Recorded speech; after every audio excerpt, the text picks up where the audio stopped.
c'est un événement également très médiatique. Oui, puisqu'il y a des chaînes du monde entier ici qui sont venues couvrir ce départ du Vendée Globe. Plus de 1000 journalistes accrédités. C'est également un événement très populaire. Depuis 3 semaines, 1 million de personnes sont venues déambuler dans le village sur les pontons, au plus près des skippers. La ville des Sables d'Olonne, elle est complètement congestionnée.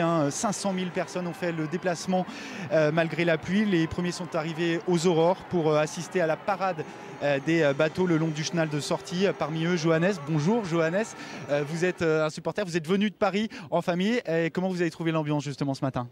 C'est tout simplement une ambiance incroyable. C'est vrai que c'est une vraie fête populaire. Je crois qu'on est autour de 300 000 à 400 000 aujourd'hui au Sable.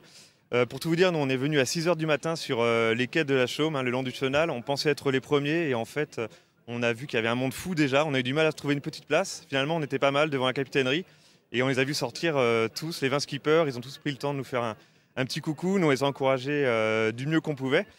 Une grosse ambiance, en même temps beaucoup d'émotions. On sentait que c'est pas rien, ils partent pour 3-4 mois et on espère qu'ils vont revenir en pleine forme très vite. Alors vous êtes un supporter un petit peu particulier, un petit peu concerné puisque vous avez fait partie de l'organisation du Vendée Globe il y a 8 ans. Comment elle est l'ambiance aujourd'hui? Est-ce qu'elle a changé un peu?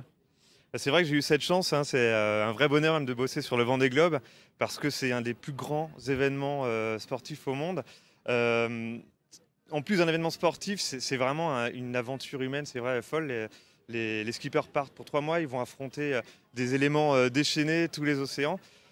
Pour moi, l'ambiance c'est la même qu'il y a 4 ans, 8 ans, sauf qu'il y a encore plus de monde. On sent qu'il y a un vrai attrait et que ça dépasse vraiment le plan sportif. Je vous dis, c'est beaucoup d'émotions et une superbe fête, quoi. Il y a un skipper, un bateau en particulier que vous aviez particulièrement envie de voir ce matin? Tous déjà, on est derrière tous les skippers parce que les 20 ont autant de mérite. Celui qui va arriver dans 3-4 mois, le premier, et puis celui qui arrivera le dernier, ils vont tous être applaudis autant par les Sablais. C'est vraiment une ville extra pour ça, un superbe port. Et je dois dire qu'il y a un petit coup de cœur pour Samantha Davis parce que c'est la seule femme quand même. Je crois qu'elle a un petit bout de chou en plus qu'elle laisse. Donc voilà. Et c'est vrai que j'aime beaucoup Jean Le Cam. Le roi Jean en 2004, il nous avait fait vibrer. Il y a 4 ans également avec son chavirage. Et c'est vrai que c'est un super marin. Il a une gouaille. En plus, il a beaucoup d'humour, de finesse. Donc je me régale déjà d'écouter ses vacations. Eh ben, vous les entendrez en tout cas ces vacations sur l'antenne de France 24 puisqu'ils nous l'ont promis les skippers pendant toute la durée de cette course. Ils interviendront en direct le soir dans les journaux sport.